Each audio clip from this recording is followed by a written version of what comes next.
नमस्कार। ये आकाशवाणी चंडीगढ़ है। अब आप चंदन शर्मा से प्रादेशिक समाचार सुनिए।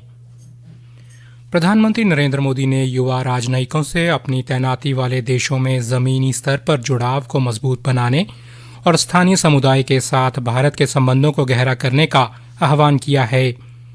नई दिल्ली में सेवा तीर्थ में भारतीय विदेश सेवा IFS के 2025 बैच के प्रशिक्षु अधिकारियों से बातचीत में श्री मोदी ने प्रशिक्षु अधिकारियों को पारंपरिक राजनयिक दायरों से आगे बढ़कर अपने नेटवर्क का विस्तार करने और लोगों के साथ जुड़ाव को गहरा करने के लिए प्रोत्साहित किया। केंद्र सरकार ने गेहूं के आटे और संबंधित उत्पादों पर लगे निर्यात प्रतिबंध हटा दिए हैं, जिससे आटा, मैदा, सूजी और अन्य गेहूं आधारित उत्पादों के विदेशी निर्यात का रास्ता खुल गया है। विदेश व्यापार महानिदेशालय द्वारा जारी अधिसूचना के अनुसार सरकार ने गेहूं के आटे और संबंधित उत्पादों के लिए निर्यात नीति में तत्काल प्रभाव से संशोधन किया है। महानिदेशालय द्वारा जारी अधिसूचना में सरकार ने कुछ विशेष श्रेणियों के गेहूं और ड्यूरम गेहूं के निर्यात को प्रतिबंध से मुक्त घोषित कर दिया है। यूनिफाइड पेमेंट इंटरफेस UPI ने 10 वर्ष पूरे कर लिए हैं। ये भारत के डिजिटल भुगतान तंत्र की रीढ़ बन गया है। 25 अगस्त 2016 को शुरू हुए UPI के लेन देन की संख्या में लगभग 13,000 गुना वृद्धि हुई है।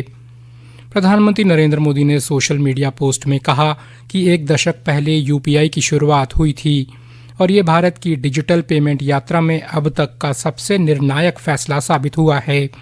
UPI के व्यापक पैमाने और पहुंच पर हर भारतीय को गर्व होना चाहिए। उन्होंने देशवासियों से UPI के साथ अपने अनुभव साझा करने को कहा।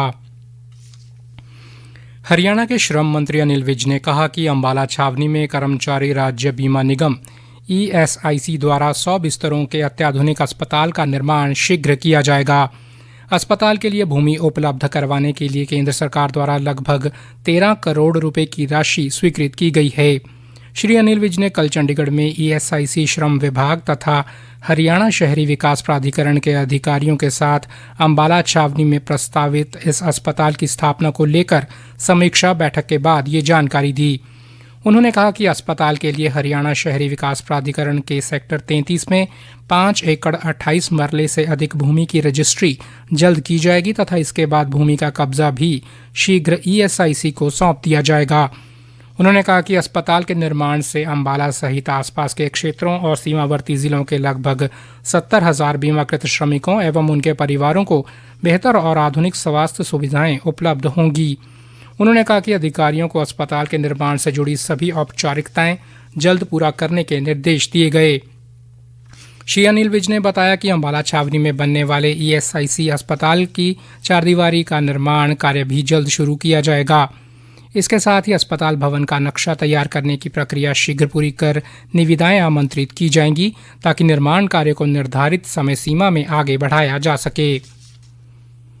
हरियाणा के कैबिनेट मंत्री कृष्ण बेदी ने कहा है कि हरियाणा में सफाई कर्मचारियों की हड़ताल खत्म जल्द होगी। श्री कृष्ण बेदी कल फतेहाबाद में जिला कष्ट निवारण समिति की बैठक में लोगों की शिकायतों का निवारण करने के बाद मीडिया को संबोधित कर रहे थे।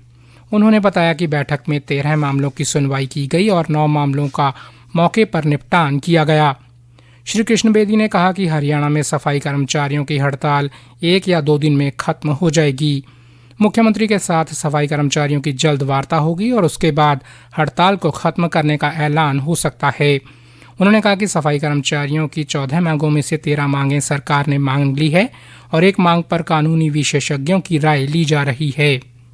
पंजाब के राज्यपाल और चंडीगढ़ के प्रशासक गुलाब चंद कटारिया के इंडिया स्किल्स प्रतियोगिता 2026-27 के पोस्टर का विमोचन किया। उन्होंने कहा कि इसका उद्देश्य चंडीगढ़ के कुशल और प्रतिभाशाली युवाओं में व्यापक जागरूकता पैदा करना और उनकी अधिकतम भागीदारी को प्रोत्साहित करना है। प्रशासक ने युवाओं से प्रतियोगिता में उत्साहपूर्वक भाग लेने और राष्ट्रीय तथा अंतर्राष्ट्रीय स्तर पर अपनी प्रतिभा का प्रदर्शन करने के लिए कहा। इसी के साथ प्रादेशिक समाचार समाप्त हुए।